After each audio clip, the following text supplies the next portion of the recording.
नमस्कार साथीहरु, स्वागत छ मेरो भिडियोमा। ल हेर्न सक्नुहुन्छ साथीहरु, मैले के गरिरहेको छु भनेपछि मेरो चाहिँ आगो बल्दैछ साथीहरु। यो चुलो बनाउन पनि कति मुस्किल भयो नि साथीहरु। यो दुईटा इट्टा खोज्नलाई पनि यति गाह्रो भएको थियो हामी दुईजनालाई।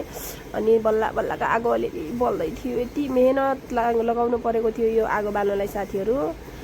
बल्ल बल्ल बल्ला जस्तो गर्छ, फेरि निप्छ, बल्ला जस्तो गर्छ, निप्छ। यस्तो गाह्रो भयो नि साथीहरु, गाह्रो छ के गाह्रो छ। ग्यास नपाएर यस्तो हैरान भयो। अनि यस्तो दुःखको कसले झेल्नु भयो ग्यास नपाएर। ल हेर्नुस्, मेरो भात पाक्दै थियो, ग्यास स्वाट्टै सकिएको। त्यसपछि भात अलिअलि काँचो काँचो भयो।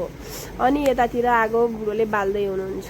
यो आगो नबलेर यति हैरान भएको थियो। फेरि ल हल्का बल्ला जस्तो गर्यो अनि कराई टेकायो हामीले। त्यसपछि म चाहिँ भिडियो खिच्दैछु, बुढोले राम्रोसँग बाल्दै हुनुहुन्छ। फेरि पानी परेर हैरान। अनि त्यसपछि म कराई टेकाइसकेपछि बिहानको तरकारी तताउनै पर्यो साथीहरु। अब म त खासमा नखाएर पनि बस्न सक्थेँ, मेरो बाबु नानीहरू छन्, उनीहरूलाई त खुवाउनै पर्यो जसरी पनि।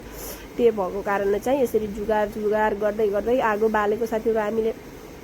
ल मेरो अब तातिसकेको छ त्यो। अनि मैले फेरि बिहानको दाल थियो, त्यसलाई फ्राई गरौँ न त भनेर यतातिर प्याज तेलमा राखेँ। अनि तेलमा राखेर म चलाउँदैछु।